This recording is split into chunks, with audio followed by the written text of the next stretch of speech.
Hi everyone, it's me Andrew, welcome back to my channel. So today I'm going to be talking to you about my pre-assessment appointment that I had with Mr. Robert J. Morris in Plymouth Hospital, and I can't describe to you how funny the guy is just in general, and how easygoing and comfortable he is, and he's made me really excited for surgery, and I never had surgery before, so first time I'm really excited. I really am excited though. We cracked jokes, we had banter before we got really serious, and he was very informative.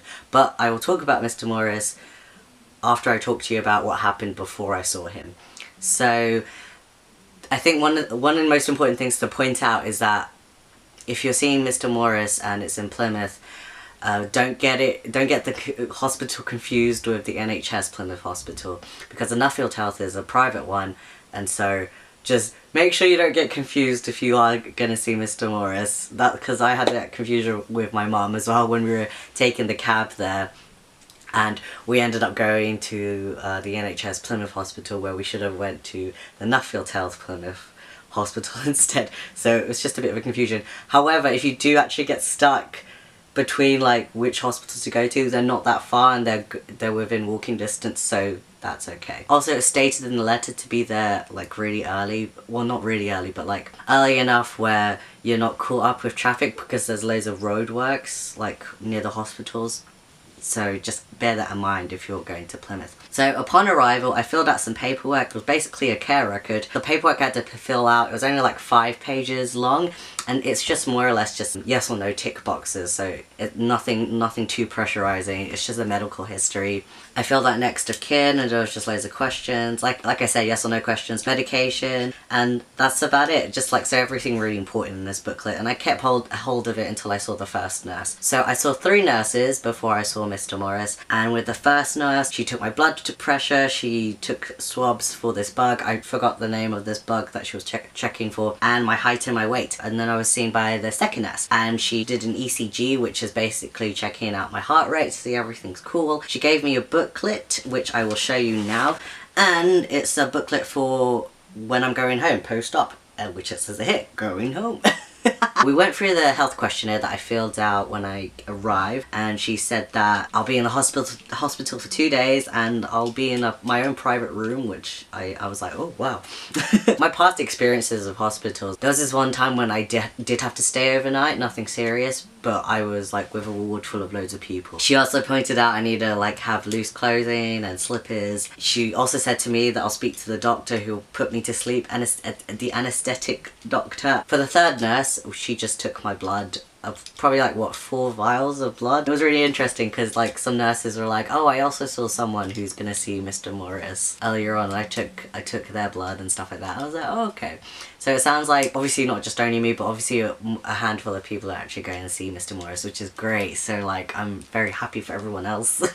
I'll just quickly go through the going home booklet. I haven't actually read it properly yet. So you'll be given this bag to put my medication in, so my sertraline and my cream in, and then she also gave me this: iron in your diet, infection prevention and control, unit anesthetic, and yeah, just really useful stuff for me to read, which I still haven't read. I'm gonna read it before I have surgery.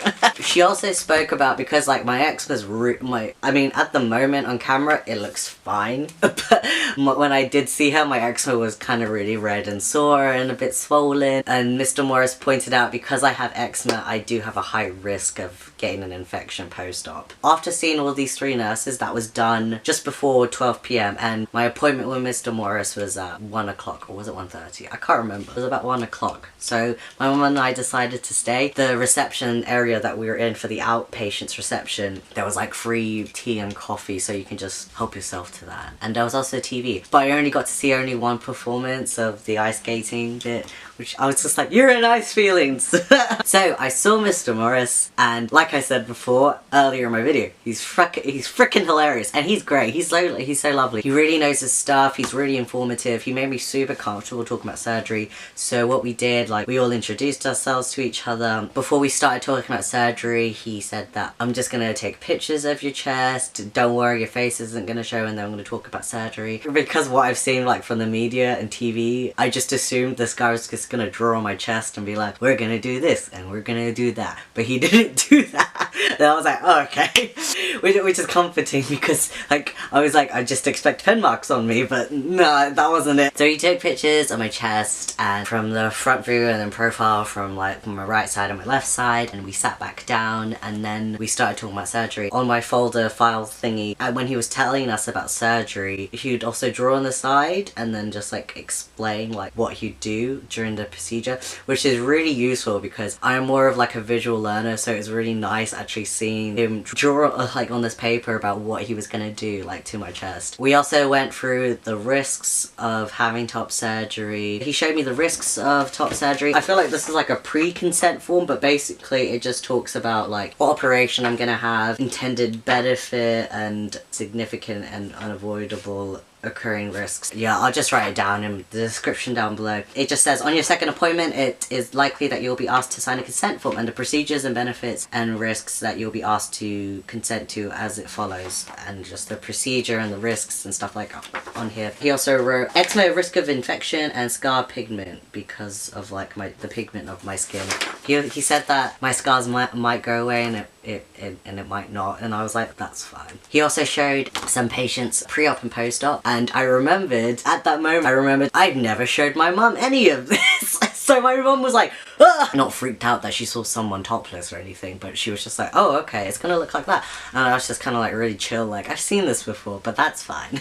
They took a measurement of my chest, and they're gonna provide me with a free surgical binder. I do have one of my lovely friends have given to me, but because I'm still stuck in this packing void of whatever it is, I don't know where I put it. They said I'll be in hospital for about 1 or 2 days, but they'll try to get me out as soon as like I'm okay. So yeah, that was my pre-assessment appointment, and so after that my mum and I just headed back home. Overall, it was just freaking great. It was great. I'm so excited to have I'm really excited to have top surgery, and I'm just really, I keep saying I'm really excited, but I really am excited. I just, Thank you so much for your lovely comments on my previous video. It's, like I said, I'm really excited and I'm super happy. I'll still be uploading videos. I actually have a handful of videos that I have queued. I will be putting up monthly updates post-op just to keep you all in about how I feel and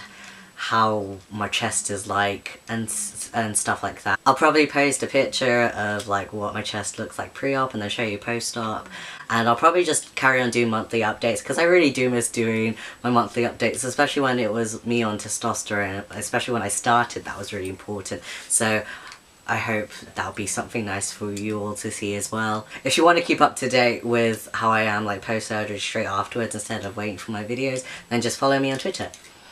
Link in the description down below. If you have any more questions or anything about Mr. Morris or Plymouth or anything else, please let me know, and I'll see you on the next video. Take care everyone. Bye!